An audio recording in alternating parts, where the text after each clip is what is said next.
Halo Sobat 100, masih bersama saya Rosid Adrianto dalam program 100 Institute. Dan kita masih membahas soal-soal pada bab kapasitor. Oke Sobat 100, pada video berikut ini kita akan menentukan besarnya muatan yang berpindah ketika ada dua buah bola konduktor yang dihubungkan dengan kawat. Simak soalnya baik-baik ya.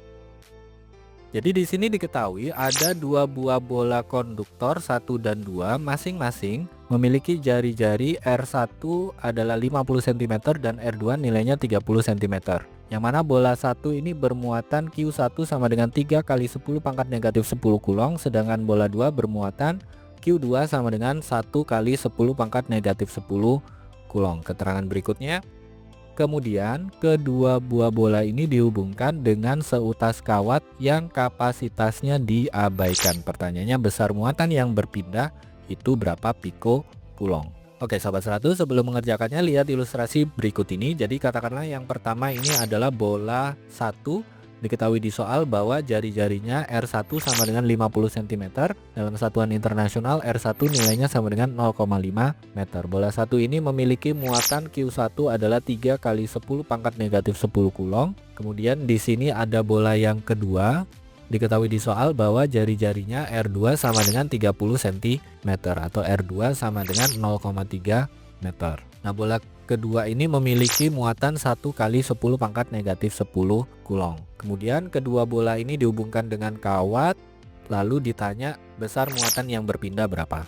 Oke, untuk mengerjakannya Sobat 100 harus paham ya. Setelah kedua buah bola ini dihubungkan, maka yang berlaku adalah potensial masing-masing bola itu sama. Jadi V1 aksen sama dengan V2 aksen. Karena di soal ini yang diketahui muatan dan jari-jari, maka untuk menghitung V pakai rumus KQ per R.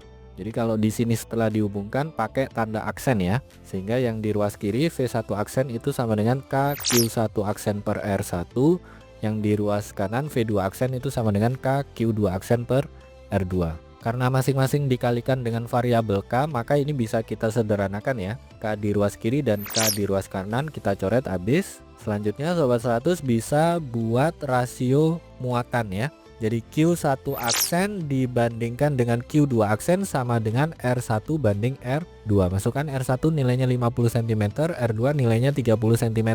Jadi rasio muatannya Q1 aksen banding Q2 aksen itu sama dengan 50 banding 30. Kita sederhanakan, masing-masing dibagi dengan angka 10, kita peroleh Q1 aksen banding Q2 aksen sama dengan 5 banding 3. Sampai sini Sobat 100 paham ya. Nah, setelah Sobat 100 dapatkan rasio muatannya, langkah yang kedua, Sobat 100 gunakan hukum kekekalan muatan. Yang mana muatan total setelah kedua bola dihubungkan itu sama dengan muatan total sebelum kedua bola dihubungkan. Untuk setelah dihubungkan, muatan totalnya adalah Q1 aksen plus Q2 aksen. Untuk sebelum dihubungkan Q1 plus Q2. Kita masukkan angka. Q1 adalah 3 kali 10 pangkat negatif 10 kulong. Q2 adalah 1 kali 10 pangkat negatif 10 kulong. Sehingga kita tuliskan di baris berikutnya, Q1 aksen plus Q2 aksen sama dengan 3 tambah 1 kalikan 10 pangkat negatif 10. Ini tinggal dijumlahkan saja, 3 tambah 1 hasilnya 4. Sehingga muatan total setelah dihubungkan, Q1 aksen plus Q2 aksen sama dengan 4 kali 10 pangkat negatif 10 kulong.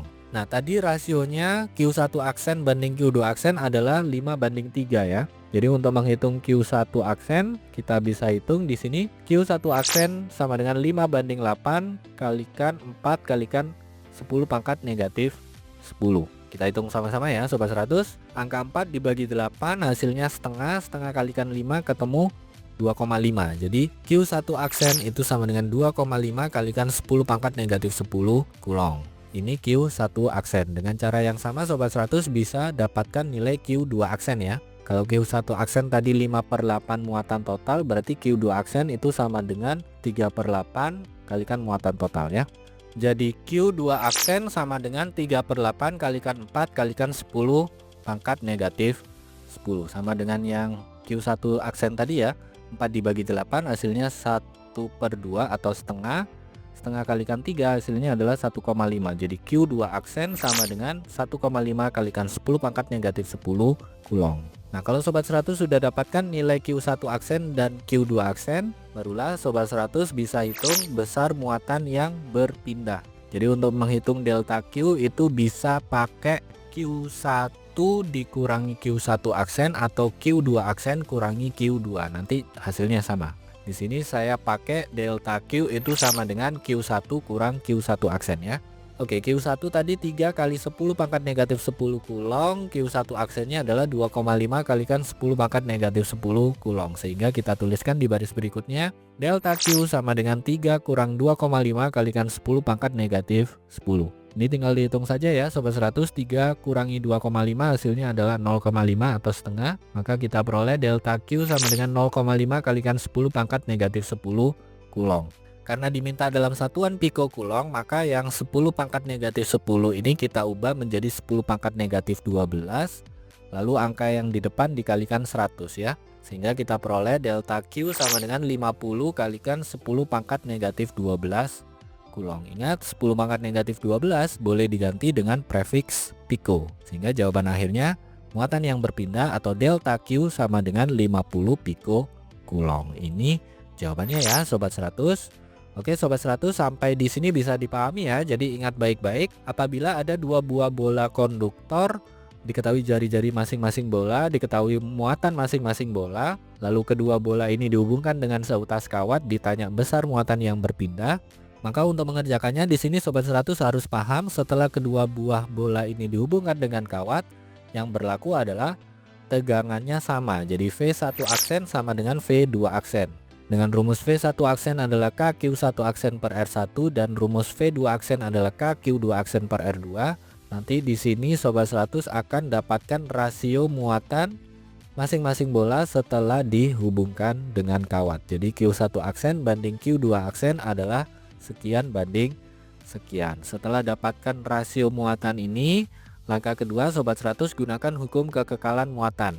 Yang mana muatan total setelah kedua bola ini dihubungkan sama dengan muatan total sebelum kedua bola dihubungkan. Nah, dari nilai muatan total ini nanti Sobat 100 bisa hitung Q1 aksen itu berapa kulong, Q2 aksen itu sekian kulong. Nah, kalau Sobat 100 sudah tahu nilai Q1 aksennya berapa, Q2 aksennya berapa, barulah di sini bisa menghitung muatan yang berpindah atau delta Q.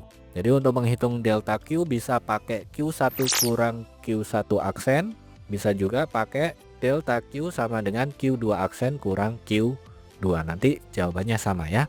Di soal ini diminta dalam satuan piko kulong. Begitu ya Sobat 100, sampai di sini bisa dipahami ya.